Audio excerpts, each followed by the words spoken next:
Menghela napas, aku duduk di atas lumut tebal dan bersandar pada batang pohon. Aku mengeluarkan kantong air dan meneguknya panjang-panjang, membiarkan air dingin itu diam sejenak di mulut sebelum menelannya. Cahaya redup mulai tampak saat matahari terbit. Melihat ke langit yang tertutup pepohonan, aku menikmati pemandangan hijau subur dengan bintik-bintik jingga yang mengintip, memberikan sedikit kehangatan di hutan yang lembab dan dingin ini. Untuk mengalihkan pikiranku dari tugas berat yang akan segera kujalani, aku mengingat kembali beberapa hari yang lalu. Meskipun percakapanku dengan Agrona sangat berat, segalanya tampaknya mulai membaik. Inti sihirku telah meningkat menjadi putih, dan setiap saat tubuhku menyesuaikan diri dengan perubahan itu, aku merasa semakin kuat. Bekas luka di leher dan pergelangan tanganku belum hilang, tetapi telah memudar secara nyata.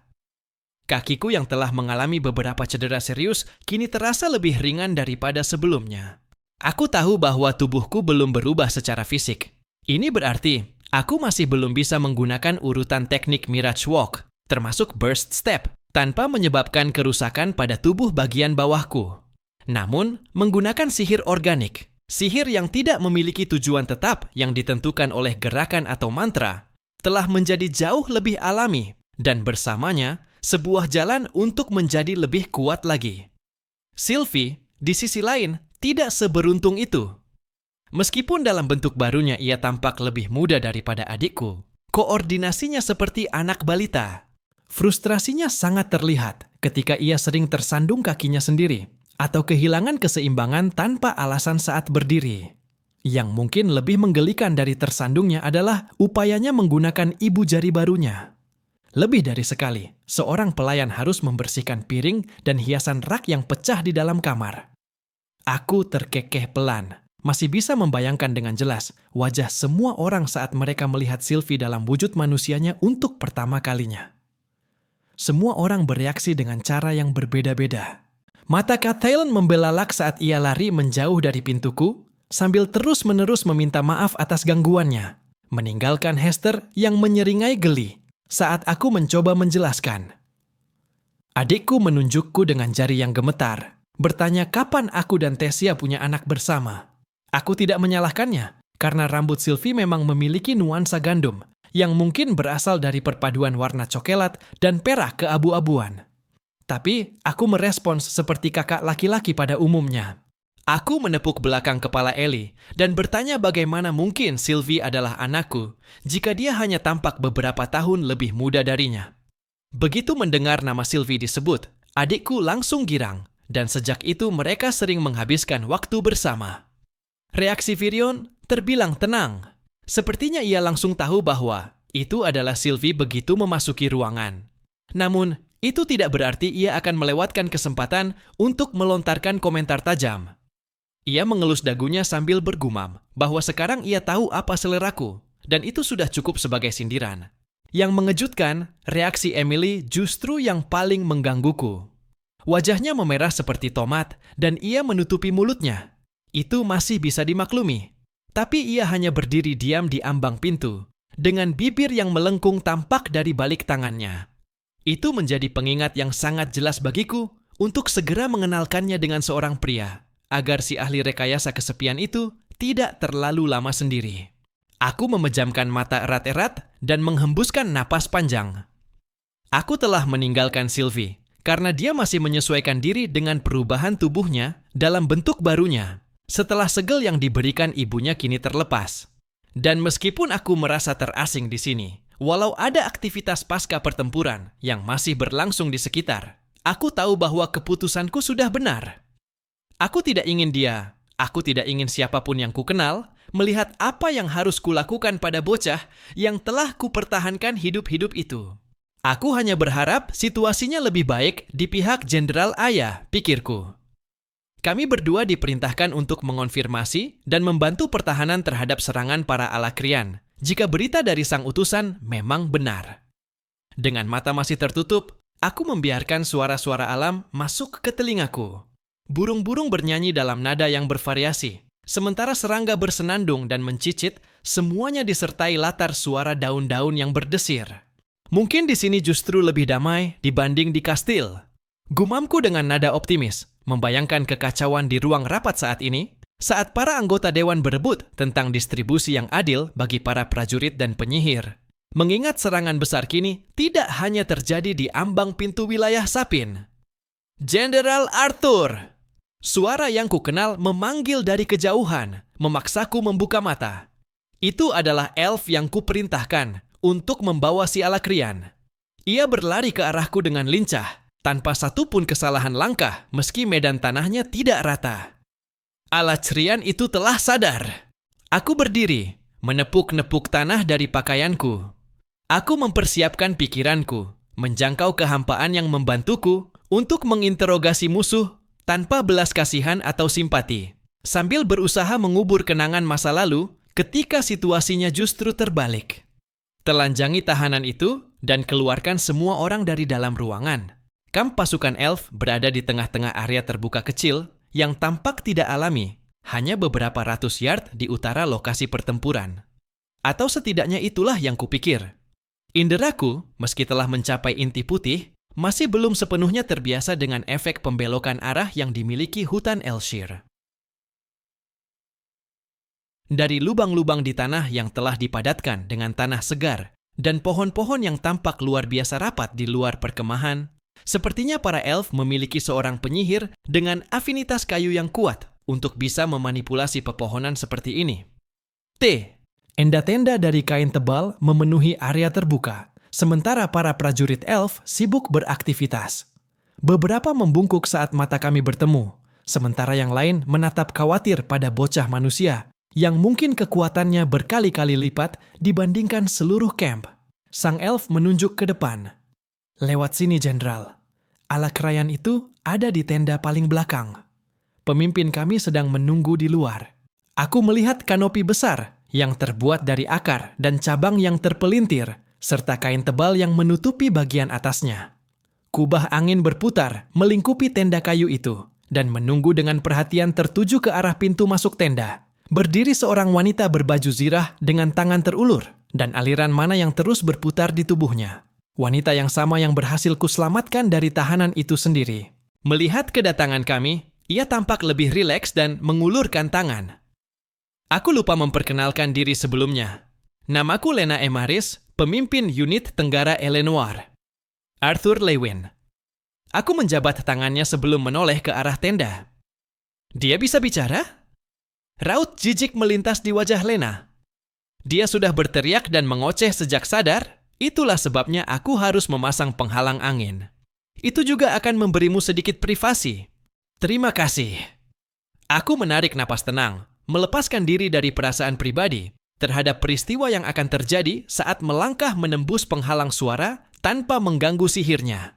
Sebuah prestasi yang jauh lebih sulit daripada kelihatannya. Aku tidak akan menganggap diriku sebagai Arthur sekarang. Mulai saat ini aku adalah seorang interrogator. Di dalam, telingaku langsung dipenuhi dengan teriakan marah bocah lelaki itu yang melontarkan ancaman kosong. Tanganku! Di mana tanganku? Jika kalian makhluk primitif tahu apa yang terbaik bagi kalian, kalian akan melepaskanku. Aku berasal dari darah Vale, keluarga terhormat dari... Tanganku menghantam wajahnya, membalikkan kepalanya dengan kekuatan pukulan itu.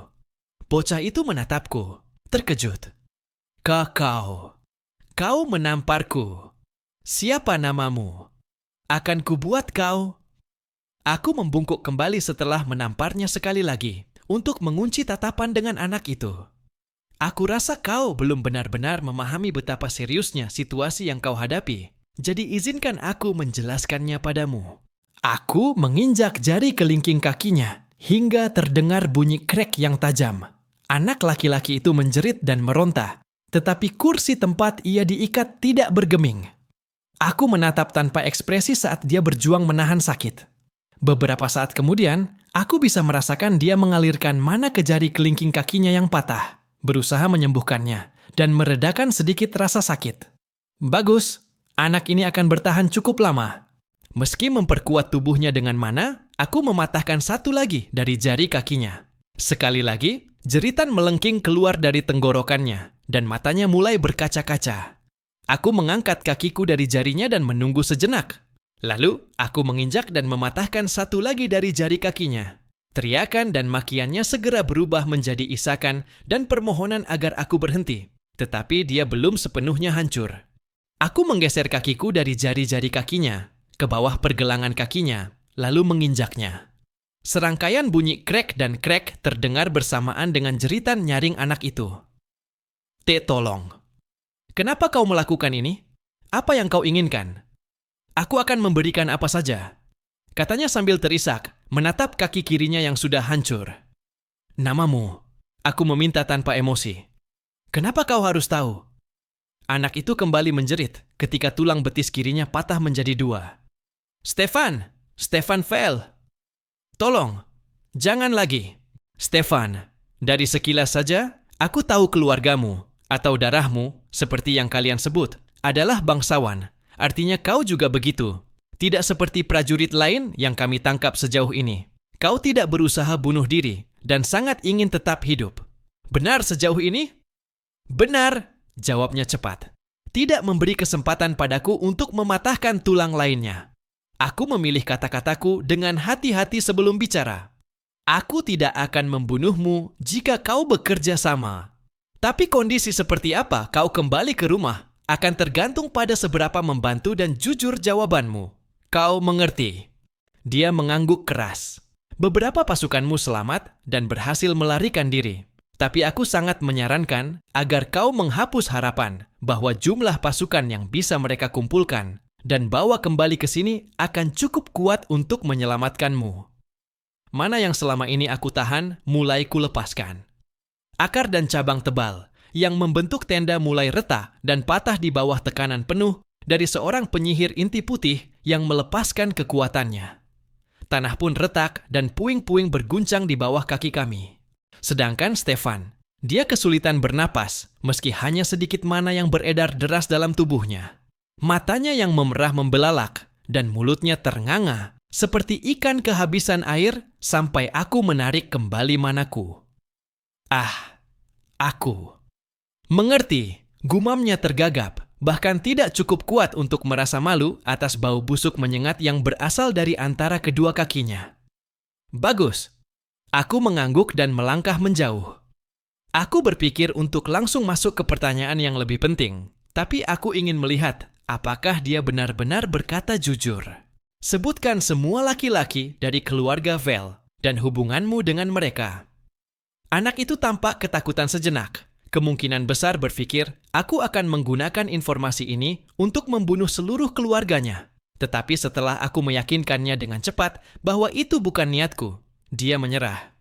Stefan menyebutkan sederet nama yang tidak berarti bagiku, selain bahwa mereka sepupu jauh atau paman, hingga muncul satu nama yang bisa aku verifikasi.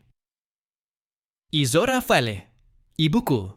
Karnal Vale, ayahku. Lucia Vale, adikku. Aku mengangkat tangan untuk menghentikannya. Apa itu proses kebangkitan? Kebangkitan adalah upacara yang membuka tanda pertama anak-anak agar mereka bisa menjadi penyihir, jawab Stefan dengan suara serak. Apa perbedaan antara lambang dan tanda? Tanyaku, mengingat istilah itu dari sekilas ingatanku ke dalam ingatan Uto melalui tanduknya. Anak itu menjawab seperti menghafal dari buku teks. Lambang lebih kuat. Melambangkan pemahaman yang lebih tinggi atas jalur sihir tertentu yang memungkinkan penyihir menggunakan sihir tersebut. Rasa penasaranku mulai menguasai diri.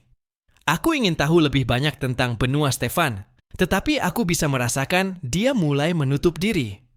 Akan jauh lebih sulit memotivasinya untuk menjawab pertanyaanku seiring berjalannya waktu, dan tanpa penyembuh untuk menjaganya tetap hidup. Itu adalah risiko yang tak bisa kuambil saat ini. Sekali lagi, aku memilih kata-kataku dengan sangat hati-hati untuk pertanyaan ini. Aku ingin Stefan mengira aku hanya punya sedikit pengetahuan dan hanya ingin dia mengonfirmasi. Itu cara terbaik untuk mendapatkan jawaban jujur darinya. Tahapan apa yang berada di atas tanda dan lambang? Tanyaku sambil menggenggam kakinya sebagai peringatan saat matanya mulai menutup. Setelah lambang adalah emblem, lalu regalia, jawabnya terburu-buru. Seberapa kuat penyihir dengan regalia dibandingkan dengan penjaga? Aku tidak tahu. Kekuatan tertinggi keluargaku adalah kakekku, dan dia hanya penyihir emblem. Aku bersumpah atas nama Fritra. Bersumpah atas nama Fritra, gumamku jijik. Aku pernah mendengar ungkapan serupa di dalam gua di Darf. Sepertinya kaum Fritra dianggap hampir seperti dewa di Alakria. Kau tahu berapa banyak penyihir emblem dan regalia yang ada di Dikaten saat ini? Dia menggeleng. Komandanku adalah penyihir emblem, tapi aku tahu dia tunduk pada pemegang regalia. Aku tidak tahu jumlah pastinya. Aku menghela napas. Anak ini terlalu rendah pangkatnya untuk berguna. Dari ucapannya, keluarga Vale yang begitu ia banggakan, bahkan tidak terlalu berkuasa di Alakria. Setelah mengajukan beberapa pertanyaan seputar perintah yang diberikan kepadanya, aku mengetahui bahwa beberapa pasukan lain sedang menuju ke hutan Elshir, seperti yang telah aku khawatirkan. Pertanyaan terakhir yang kuajukan lebih karena rasa penasaran pribadi, tapi ternyata menjadi informasi paling berguna yang kudapat dari Stefan. Tolong, sekarang lepaskan aku. Kau berjanji. Aku telah menjawab semua pertanyaanmu dengan jujur. Bahunya merosot, dan tungkai yang dulunya adalah lengan kanannya mengucurkan darah melalui perban. Seperti yang kukatakan, aku tidak akan membunuhmu. Dengan kata-kata terakhir itu, aku keluar dari tenda. Menungguku di luar adalah Lena, perempuan elf yang memimpin pasukan di sini. Aku memperhatikan keadaan perkemahan. Gelombang demi gelombang pasukan elf mulai berdatangan. Sebagian membawa rekan mereka yang berdarah-darah, sementara yang lain memindahkan sisa-sisa jenazah para sahabat mereka. Aku melangkah maju, berhenti di sampingnya. Dia tersentak saat mata kami bertemu, tetapi tetap diam, menunggu perintah dariku. Tatapanku tetap dingin, tidak ingin sedikit pun emosi menghalangi saat aku berbicara. Aku sudah selesai. Silakan urus Alakrian itu sesuai kehendakmu. Mataku langsung terbuka karena rasa perih yang tajam di pipiku, hanya untuk melihat cahaya menyilaukan yang diarahkan tepat ke wajahku. Jantungku langsung berdebar kencang saat pikiranku berusaha memahami apa yang sedang terjadi. Aku mencoba bangkit, tetapi kedua tangan dan kakiku terikat pada kursi tempat aku duduk. Gray, bisakah kau mendengarku? Tanya sebuah siluet gelap di balik lampu neon, seperti yang biasa digunakan di rumah sakit, dengan suara tenang. Di mana aku? Siapa kau? Tanyaku, dengan tenggorokan yang kering dan terasa terbakar. Apa hal terakhir yang kau ingat? Tanya sosok lain yang juga tertutup bayangan. Suaranya menggeram. Tubuhnya lebih besar dari orang yang bertanya sebelumnya, tapi aku tak bisa menangkap detail lainnya. Kepalaku berdenyut saat aku mencoba mengingat-ingat, tapi akhirnya aku berhasil menyusunnya. Aku baru saja memenangkan turnamen. Mataku mulai terbiasa dengan cahaya itu, dan aku bisa melihat lebih banyak detail ruangan serta sosok yang berdiri di depanku. Apalagi? Tanya pria itu dengan tenang. Aku menerima tawaran untuk dibimbing oleh seseorang yang kuat. Jawabku, berharap ketidakjelasanku tidak terlalu diperhatikan. Siapa nama perempuan kuat itu, dan apa hubunganmu dengannya? Tanya pria itu.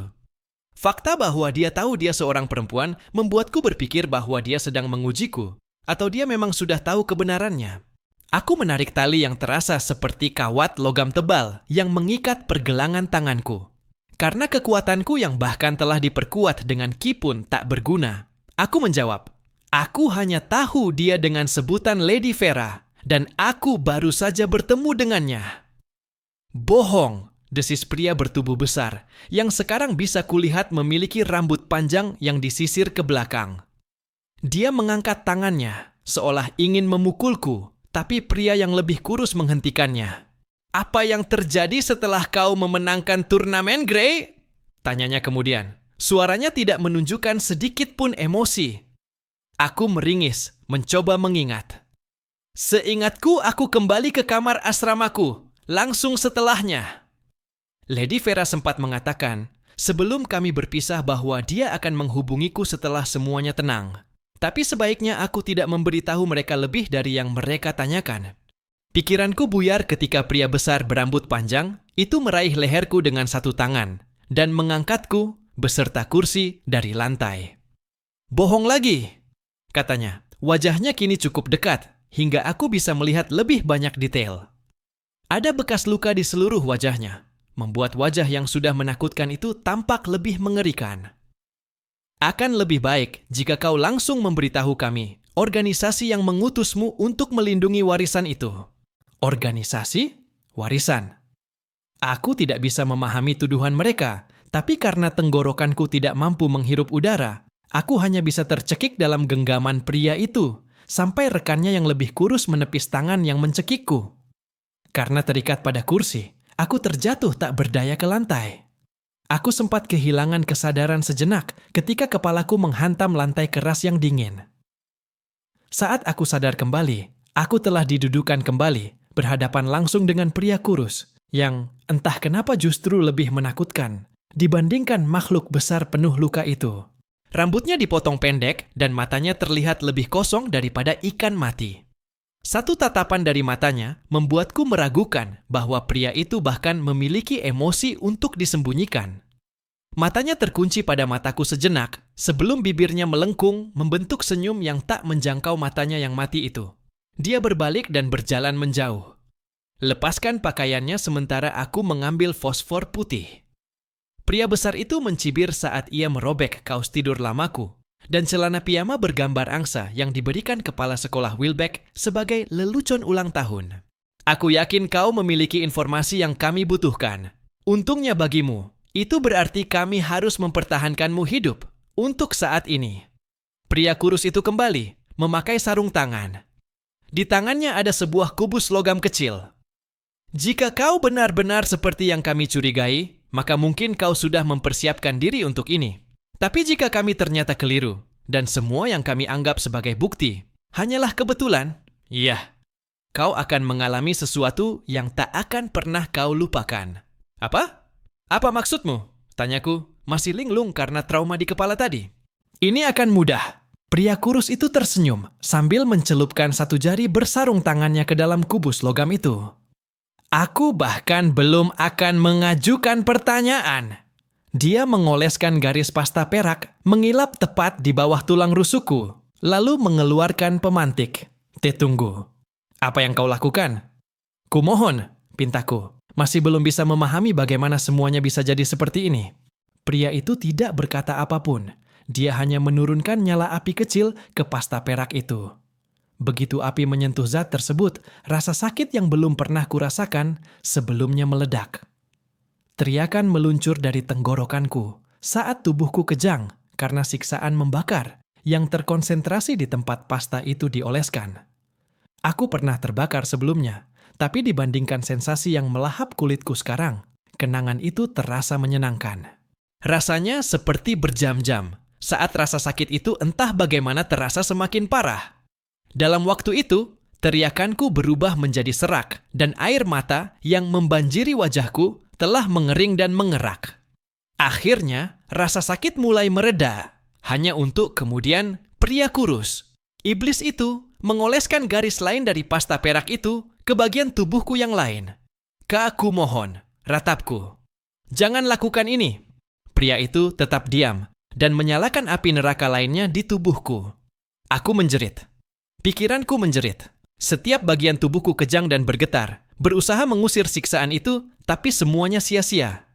Pikiranku yang semula bertanya apakah aku akan mati, kini berubah menjadi harapan agar aku benar-benar mati. Aku tak tahu berapa kali iblis itu kembali padaku, dengan pasta peraknya yang terkutuk, tapi kali ini dia berdiri diam. Dia tidak langsung mengoleskan tubuhku lagi, melainkan hanya menatapku. Aku mengambil kesempatan ini. Jika itu berarti aku akan terbebas dari rasa sakit ini, aku akan lakukan apa saja. Aku akan memberitahu apapun yang kalian mau. Semuanya, pintaku. Suaraku nyaris hanya bisikan.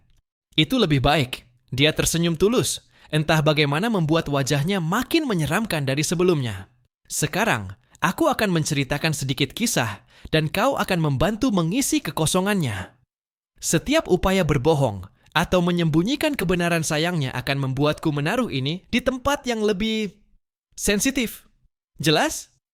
Iblis kurus itu mengangkat wadah yang ia sebut fosfor putih dan melambaikannya di depanku. Tanpa air liur yang cukup untuk menelan, aku hanya bisa mengangguk. Namamu Grey, dan dari hasil pemeriksaan latar belakang, Kau adalah yatim piatu yang dibina oleh salah satu lembaga perlindungan negara ini. Kepala asrama Olivia Wilbeck telah merawatmu sejak bayi, dan panti asuhan itu kau anggap sebagai rumah. Benar sejauh ini, Gray? Aku mengangguk lagi. Bawakan anak ini segelas air, ujar pria kurus itu, tampaknya puas dengan kepatuhanku. Rekan besarnya memegangi sebuah cangkir kotor ke mulutku. Airnya basi dan berbau apek, seperti air dari kain basah bekas membasuh anjing. Tapi rasanya seperti anugerah bagi mulut dan tenggorokanku yang kering. Pria besar itu menarik kembali cangkirnya saat aku baru menghabiskan setengahnya, membuatku menjulurkan leher untuk mencoba menyedot air sebanyak mungkin sebelum cangkir itu dijauhkan. Kita lanjutkan, dan ini bagian yang kuharapkan bisa kau isi, katanya seolah aku punya pilihan. Lembaga militer apa yang melatihmu untuk menjadi pelindung warisan? Karena tidak ada catatannya secara resmi. Keningku mengernyit, bingung. Aku baru saja menyelesaikan tahun keduaku di Akademi Militer Whitholm. Aku tidak pernah menerima pelatihan sebelumnya. Jadi kau mengatakan bahwa kau berhasil mengalahkan 2 petarung Ki yang terlatih secara profesional tanpa pelatihan sebelumnya? Tanya pria kurus itu, suaranya menjadi sangat rendah. Aku dibantu oleh teman-temanku. Tapi ya, jawabku, mencoba mengumpulkan sebanyak mungkin kepercayaan diri. Dan kau mengatakan bahwa Olivia Wilbeck, si licik yang penuh perhitungan itu, membiarkan warisan itu berjalan di depan umum bersama 2 anak yang tidak memiliki pelatihan sebelumnya. Apa sebenarnya warisan yang terus kau sebut-sebut itu? Aku tidak pernah melihat benda itu seumur hidupku. Aku memohon, pria kurus itu menatapku dalam diam sejenak. Ada 2 hal yang benar-benar ingin ku ketahui, Gray. Organisasi apa yang mengirimmu untuk melindungi warisan itu? Dan sejauh mana negara Trident memberikan bantuan kepadamu? Dan warisan itu dengan secara terbuka mengumumkan Lady Vera sebagai mentormu. Kepalaku berputar-putar mencari jawaban. Aku sama sekali tidak tahu organisasi apa yang ia bicarakan dan apa hubungannya negara Trident dengan apapun itu yang disebut warisan. Sebelum aku bisa menjawab, pria itu menghela napas. Ia menggosok batang hidungnya saat berjalan mendekatiku. Aku benar-benar berharap kau akan menepati kata-katamu dan bekerja sama. Jika kau ragu seperti ini, aku hanya bisa menganggap bahwa kau sedang mencoba mengarang jawaban. Ia mencelupkan jari-jarinya yang berlapis sarung tangan ke dalam kubus dan mengoleskan pasta perak di bagian dalam pahaku yang telanjang. Tolong, aku tidak tahu. Aku memohon lagi. Air mata segar kembali mengalir di pipiku. Aku tidak tahu. Api neraka menyala di daging lembut pahaku. Panasnya menjalar hingga ke selangkanganku. Aku tidak tahu apakah aku masih menjerit setelah beberapa saat. Telingaku seolah-olah telah membungkam suaraku sendiri. Kupikir rasa sakit itu tak tertahankan, tapi sepertinya tubuhku tidak berpikir demikian. Tidak peduli seberapa besar keinginanku untuk pingsan, aku tetap sadar. Menahan seluruh kedahsyatan dari nyala api yang dikendalikan itu. Namun, itu belumlah bagian terburuknya.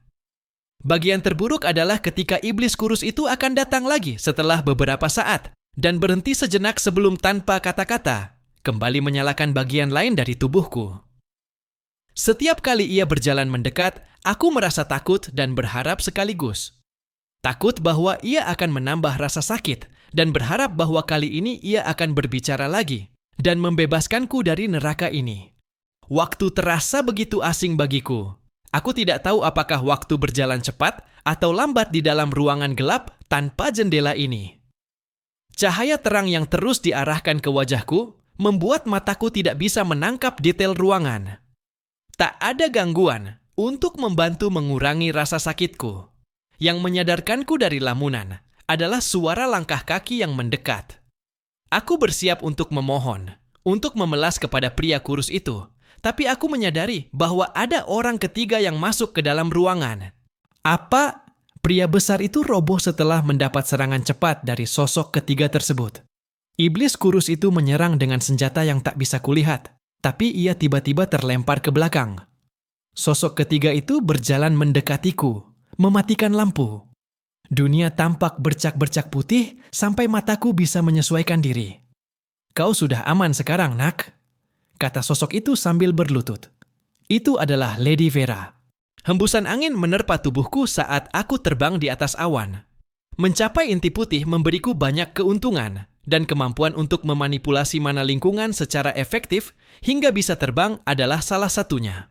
Jika aku mencoba melakukan ini saat masih berada di tingkat perak, aku pasti sudah menguras intiku hanya dalam hitungan menit. Sekarang, aku merasakan perasaan tak nyata saat mana di sekitarku mengangkatku ke langit. Meski sensasinya mendebarkan, kepalaku dipenuhi oleh pikiran dari mimpi semalam. Awalnya kupikir interogasi terhadap Alachrianlah yang memicu ingatan tak diinginkan itu. Tapi karena begitu seringnya aku mengalami kenangan rinci dari kehidupan lamaku, aku tidak bisa menahan rasa khawatir dan frustrasi. Namun, aku telah bersumpah saat terlahir kembali di dunia ini, bahwa aku tidak akan hidup seperti kehidupanku sebelumnya. Dan sampai aku mendapatkan penjelasan yang lebih baik tentang kenapa ingatan-ingatan itu kembali, aku memutuskan untuk menganggapnya sebagai pengingat atas kegagalanku. Lagi pula, tidak seperti aku bisa menemui terapis di sini. Aku memaksakan senyum saat membayangkan diriku terbaring di sofa, menceritakan masalahku kepada seorang profesional dengan papan klip ketika aku menoleh ke arah hutan Elshire. Rasa bersalah menyelinap di perutku karena pergi begitu terburu-buru. Lena dan pasukannya akan lebih baik bersama Jenderal Aya yang tinggal. Karena ia benar-benar bisa menavigasi dalam hutan itu, aku meyakinkan diriku sendiri. Setelah bertemu dengan tombak elf, kami saling bertukar temuan secara mendalam. Kami memutuskan bahwa aku akan kembali melapor ke kastel, sementara dia tetap tinggal sebagai dukungan sampai ada perintah lebih lanjut dari Dewan. Aku memang tidak melapor langsung ke kastel, tapi aku mengirim laporan singkat melalui gulungan transmisi yang dimiliki Lena dan memberitahu Virion bahwa aku akan membuat sedikit penyimpangan. Gulungan transmisi itu cukup memberikan informasi dasar bagi mereka, dan informasi yang kudapat dari Alakrian akan lebih berguna di sini. Pikirku sambil menatap puncak-puncak bersalju Pegunungan Agung yang menjulang dari balik awan. Bahkan setinggi ini, aku bisa mendengar gema pertempuran di bawah sana. Ledakan yang teredam, dengungan sihir, dan jeritan samar dari berbagai binatang tak dikenal terdengar, bercampur dengan teriakan dan suara orang-orang yang bertarung melawan mereka. Entah kenapa, aku merasa gugup. Para tombak jarang datang ke tembok, karena belum pernah ada penampakan penjaga maupun sabit. Pertempuran sehari-hari yang terjadi di tembok adalah antara para penyihir dan tentara melawan binatang-binatang terkorupsi yang berusaha menerobos dan menghancurkan garis pertahanan. Aku telah membaca banyak laporan dari tembok dan bahkan membuat beberapa perubahan pada struktur pertempuran mereka. Namun, ini akan menjadi pertama kalinya aku berada di sana secara langsung. Disinilah pertempuran terjadi hampir setiap hari, menghasilkan tentara-tentara berpengalaman dari para rekrutan baru jika mereka selamat. Yang lebih penting, disinilah Tess dan unitnya ditempatkan. Mereka adalah bagian dari divisi penyerang yang bertugas menyusup ke ruang bawah tanah dan menyingkirkan binatang terkorupsi serta menghancurkan gerbang teleportasi yang telah ditanam oleh Alakrian untuk mengirim lebih banyak pasukan. Sesampainya di Pegunungan Agung, aku perlahan menuruni lautan awan hingga mendapatkan pemandangan udara penuh dari pertempuran yang terjadi di bawahku. Semburan dan kilatan sihir berwarna-warni menghujani dari atas tembok, sementara para prajurit di bawah bertarung melawan gerombolan binatang yang berhasil selamat dari serangan elemen. Beberapa binatang yang lebih kuat melancarkan serangan sihir mereka sendiri, tapi jumlah dan kekuatannya tak sebanding dengan usaha kolektif para penyihir di tembok. Aku terus menuruni arah tembok, memusatkan perhatian pada berbagai jenis binatang di medan pertempuran yang diwarnai merah lebih gelap dari darah biasa. Ketika aku merasakan sebuah mantra mendekat dari belakang. Melihat ke belakang, aku melihat ledakan api sebesar tubuhku meluncur ke arahku. Sedikit rasa jengkel saja yang muncul sebelum aku menepis mantra itu, membubarkannya dengan mudah, lalu mempercepat pendaratanku ke bagian atas tembok. Mendarat dengan lembut menggunakan bantalan angin, aku disambut oleh kerumunan tentara yang berlutut. Yang paling dekat denganku adalah seorang pria berperawakan besar dengan baju zirah penuh yang penyok dan kotor, karena jelas telah ikut bertempur. Ia berlutut beberapa langkah di depanku, tangannya menekan kepala seorang pria yang tampak hanya sedikit lebih tua dariku. Jenderal, mohon maaf sebesar-besarnya atas kesalahan besar bawahan saya. Karena kami tidak menerima kabar bahwa akan ada tombak yang menghormati kami dengan kehadirannya, ia mengira Anda adalah musuh. Saya akan segera memberikan teguran dan hukuman yang layak, kata pria berbaju zirah itu. Suaranya tidak keras, tapi penuh wibawa, menunjukkan bahwa zirah yang aus itu bukan satu-satunya bukti bahwa ia adalah veteran. Aku mengalihkan pandanganku dari pria yang kupikir sebagai pemimpin dan menatap pemuda yang kepalanya ditekan paksa untuk menunduk. Ia gemetar sambil mencengkeram tongkatnya dengan begitu kuat hingga buku-buku jarinya memutih. Sudah lama aku tidak diperlakukan seperti ini, pikirku. Menikmati sejenak kepala-kepala yang tertunduk dalam hormat dan mungkin juga ketakutan. Namun itu membosankan hanya dalam hitungan detik. Aku berdeham dan berjalan mendekati pria besar berbaju zirah itu. Tidak perlu. Aku datang tanpa pemberitahuan dan dari Beast Glades. Jadi aku bisa mengerti kenapa bawahanmu mengira aku musuh. Aku berhenti sejenak, lalu menunduk untuk menyamakan pandangan dengan penyihir yang menembakkan mantra ke arahku. Tapi, lain kali jika kau melihat ancaman yang tidak dikenali, kau harus segera melapor kepada atasanmu agar mereka yang membuat keputusan. Mengerti? Mengerti, Jenderal. Ia segera berdiri tegak dalam posisi hormat, hampir menyentuh daguku. Dengan senyum lebar, aku berbalik ke arah pria berbaju zirah. Nama dan jabatan, kataku, berjalan melewatinya menuju tangga. Kapten Albant Kelris dari Divisi Benteng. Ia berjalan cepat mengikutiku dari belakang. Kalau begitu, Kapten Albant Kelris, mari kita bahas strategi.